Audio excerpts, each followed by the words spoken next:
ఈనాడు ఈ కార్యక్రమానికి ఇచ్చేసిన మన ఈ మోడీ గారు గర్విస్తానికి ఏమవుతుందని చెప్పాడు పబ్లిక్ మీటింగ్ లో. ఏంటది ధర్మ పోరాట దీక్షలు పెట్టి 4 చొక్కాలు వేసుకుని మరీ తిట్టాడు. ఆ తర్వాత పచ్చి అవకాశవాదానికి మారిపోయారు.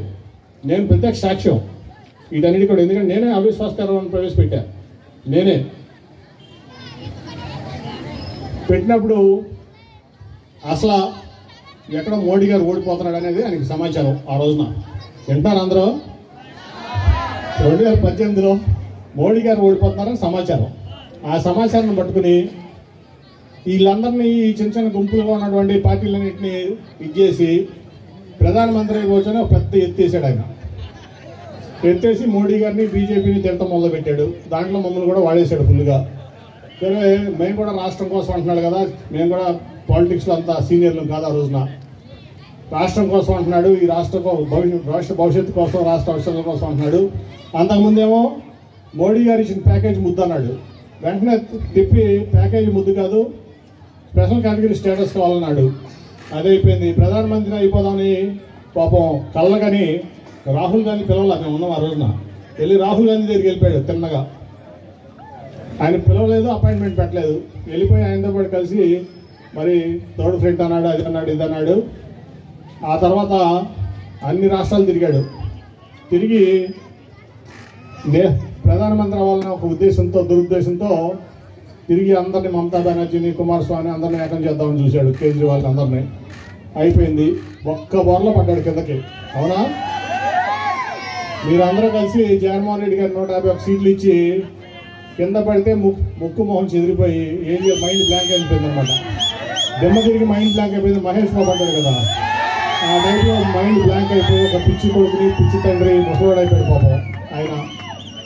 తర్వాత మళ్ళీ ఎప్పుడు మోడీ గారి కాళ్ళు పట్టుకుందామా, అమిత్ షా గారి కాళ్ళు పట్టుకుందామా అని చెప్పి ఆ రోజు నుంచి కూడా చెయ్యని ప్రయత్నం లేదు.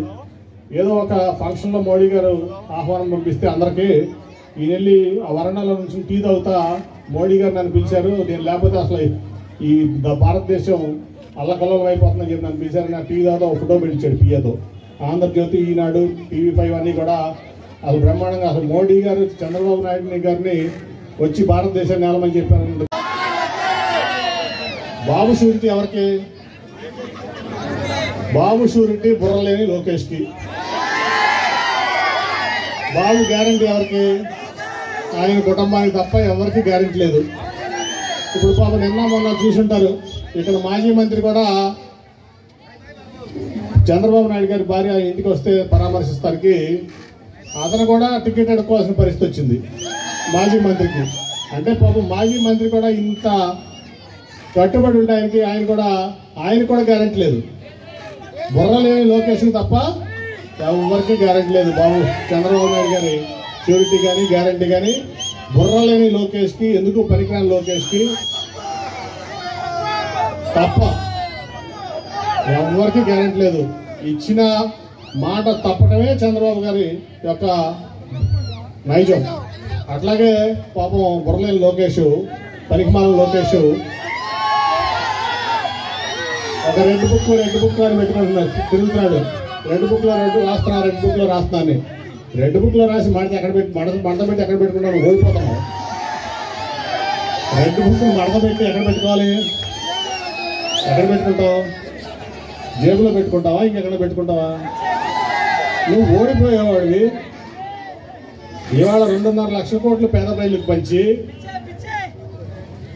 ఎంత పని చేసి, ఎంత అభివృద్ధి చేసి, పేద బడుగు బలహీన వర్గాలకి అండగా నిలబడి, పేద పిల్లలు అంబేద్కర్ అంతగా గొప్ప వాళ్ళు అవ్వాలి అని చెప్పి స్కూళ్ళన్నీ, ప్రతి స్కూల్ని ఇంగ్లీష్ మీడియంగా మార్చి, ఇందాకే మొడితో